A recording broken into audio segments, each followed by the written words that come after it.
My name is Sergio Lima. I've been teaching at the Academy of Art now for, I believe, 8 years. I teach planting design and history of landscape architecture.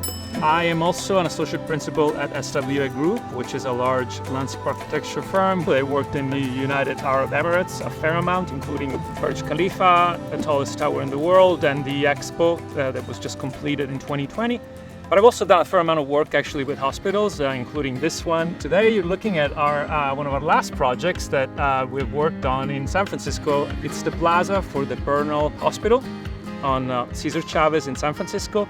And this specific spot where we're sitting is the healing garden of this space. It's a space that is intended for patients and for visitors to have a moment of quiet and peace in the landscape. Landscape architects design outdoor spaces. We think about the space that connects buildings and other infrastructure and tie it together nicely, giving a sense of nature in these spaces. Going through the program, you really have a broad perspective in terms of all the elements that are important when addressing a design. We have, grading. You need to understand how the site is graded and work smoothly so that circulation is guaranteed throughout with no obstacles. You need to understand how water hits the project and how it's diverted and where it's directed. Water is a resource. So at times it can become a water garden, or it can simply be directed, towards storm drains and disappear. Furniture is a really important element because, you inhabit a space, you want to sit down comfortably and you want that to tie into the overall design. You don't just want to put chairs and benches here and there, you want them to be part of a dialogue. And then last, although to me that's the most important piece, planting.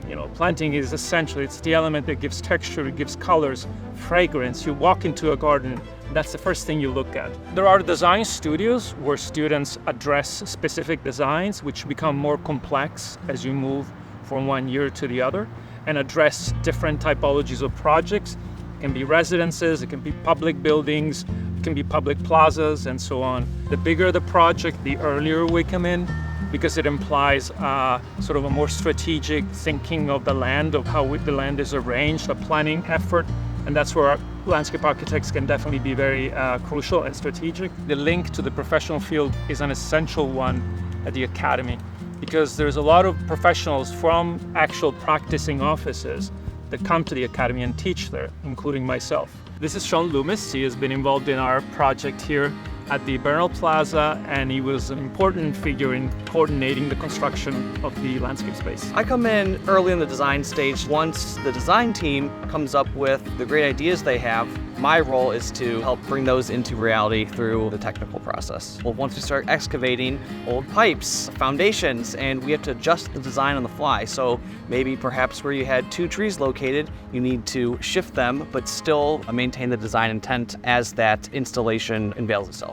Being a landscape architect is an ideal job for somebody who is interested in being outdoors, for somebody who has a piece of their heart devoted to the improvement of the environment, somebody who cares about the way we inhabit outdoor spaces, how we mingle, how we interact in these spaces. Every day it's a new challenge. I learn about a new plant, a new paving type, a new problem that needs to be solved. It's great to work with a collaborative team, not just internally with landscape architects, but other designers, engineers, architects. In today's world, considering climate change and the effects that this has on our living environment, we are on the forefront on how we can address these problems through the way we shape the landscape, through the way the planting material we use, to the way we think about the ground plane and how the storm water is absorbed. And even in the bigger scheme, by changing large portions of land, we can do our little part in minimizing climate change. It's important to aim at something, at where you want to go, what kind of projects you would like to design, what kind of firm you would like to work with. You learn things through this process, and you want to express them, you want them to be, in drawings, you want to be able to leave the program and have something in your hands that you can show a firm and say, this is the work that I've done, and it's beautiful.